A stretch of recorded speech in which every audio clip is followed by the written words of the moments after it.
আসসালামু আলাইকুম। আশা করি তোমরা সবাই ভালো আছো। আল্লাহর রহমতে আমিও ভালো আছি। আজকে আমি তোমাদের সামনে এইচএসসি উচ্চতর গণিতে ত্রিকোণমিতি নিয়ে আলোচনা করব। আজকে আমি ত্রিকোণমিতি থেকে যে অধ্যায়টা আলোচনা করব তা হচ্ছে 7.4। এই 7.4 থেকে আমি তোমাদের সামনে একটা খুবই গুরুত্বপূর্ণ অঙ্ক আমি ভিডিও ক্লাসের মাধ্যমে তোমাদের সামনে সলিউশন করে দেখাবো। তোমরা যদি ভিডিওটি না টেনে শুরু থেকে শেষ পর্যন্ত দেখতে থাকো, আশা করি তোমরা খুব সহজভাবে বুঝতে পারবে। তার কারণ এটা একটা খুবই গুরুত্বপূর্ণ ইম্পর্টেন্ট গণিতের প্রশ্ন। চলো আজকে আমি তোমাদের সামনে যে প্রশ্নটা সলিউশন করে দেখাবো তা আমি বোর্ডে লিখে রাখছি। এটা হচ্ছে 9-1 নম্বর, sine alpha plus sine beta equal A এবং cos alpha cos beta equal to B হলে প্রমাণ করে যে cos of A plus alpha plus beta equal B square minus A square by B square plus A square, এটা প্রমাণ করতে হবে আর কি। তো চলো এখানে আমরা প্রথমে কি দেওয়া আছে সেটা আমরা লিখে নেই। দেওয়া আছে sine alpha plus sine beta equal A সমীকরণ 1 এবং cos alpha plus cos beta equal B, এই দুটা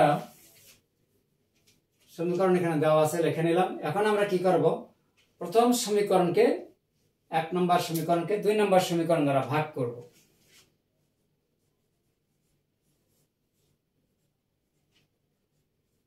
এক ভাগ কত 2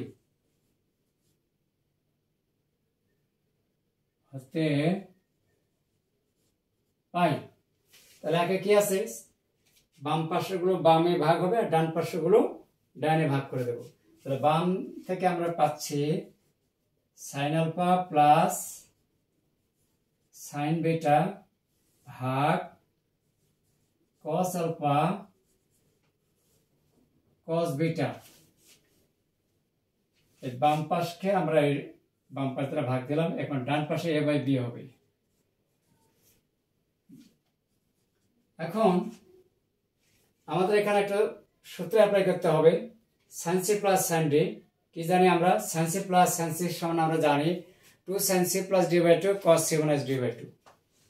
লিখলাম 2 sin alpha plus beta by 2 cos alpha minus beta by 2 ভাগ আবার cos c plus cos d সূত্র। তাহলে cos c plus cos d সমান আমরা কি জানবো বা কি লিখতে পারি, তা হচ্ছে 2 cos c plus d by 2 cos c minus d by 2। তাহলে 2 cos alpha plus beta by 2 আবার cos alpha minus beta by 2, ডান পাশে আছে a বাই b। এখন আমরা এখানে লক্ষ্য করতে যদি করি তাহলে আমরা পাই 2 আর 2 হচ্ছে কাটা যাচ্ছে, উপরে আছে 2 আর 2 কাটা, এখানে cos of alpha minus beta by 2 আর নিচেও আছে cos of alpha minus beta by 2 কাটা। তাহলে আমরা বাম পাশে কি পাচ্ছি, sin of alpha plus beta by 2 by cos of alpha plus beta by 2। একটু ডান দিকে চলে গেলাম। তাহলে বাম পাশে আমরা পাচ্ছি sin alpha plus beta by 2 by cos of alpha plus beta by 2 equal কত, a by b, a by b। এখন আমরা উভয় পাশে আমরা বর্গ করব। তাহলে বর্গ করলে আমরা এখানে কি পাই,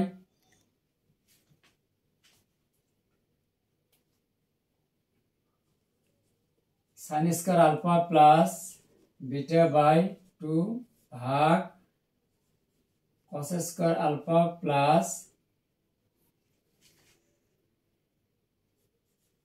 বিটা বাই 2, এদিকে হবে a square by b square বর্গ করে।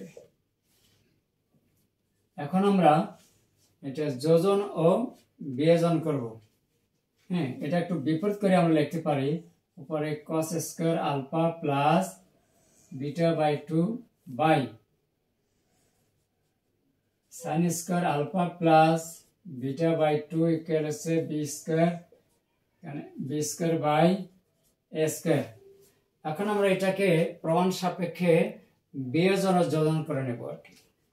প্রমাণ সাপেক্ষে বিয়োজন ও যোজন অর্থাৎ যোজন বিয়োজন প্রক্রিয়ায়।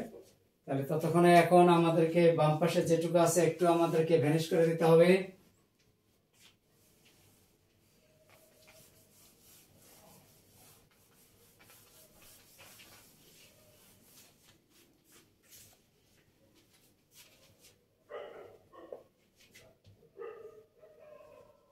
cos square alpha plus beta by 2 minus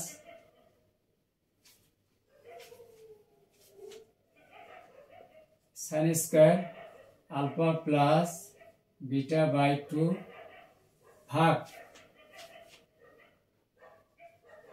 cos square alpha plus beta by 2 plus sin square alpha plus beta by 2 equal কত B square minus A square by B square plus A square. এখন আমরা এর একটা সূত্র আছে cos square মানে sin square সমান cos 2a, cos 2a অর্থাৎ cos of alpha plus beta, এই ভাগটা আর এখানকার 2 কাটা যায় কিন্তু মনে মনে, আমি এখানে মনে মনে কাটা দিয়েছি। আর এটার বিনিময়ে লেখা যায় 1, আর ডান পাশে B square minus A square by B square plus A square. তাহলে অতএব এখন হয়ে গেছে cos of alpha plus beta equal B square minus A square by B square plus A square proved. তো আশা করি তোমরা বুঝতে পেরেছো, খুব সহজভাবে অঙ্কটি করার চেষ্টা করেছি। তোমরা যদি মনোযোগ সহকারে দেখতে থাকো আশা করি তোমরা খুব সহজভাবে বুঝতে পারবে, কোনো সমস্যা হবে না। আজকে আমার এই ছিল ভিডিও ক্লাস। আমার এই ভিডিও ক্লাসটি যেখান থেকে দেখতেছো, যদি আমার এই চ্যানেলটাতে তোমরা যদি নতুন হয়ে থাকো তাহলে অবশ্যই একটা দেরি না করে সাবস্ক্রাইব করে দেবে। ধন্যবাদ সবাইকে। আর যারা জানে ভিডিওটা কেমন হয়েছে তা কমেন্টস করে জানিয়ে দেবে কিন্তু। ধন্যবাদ সবাইকে। আসসালামু আলাইকুম।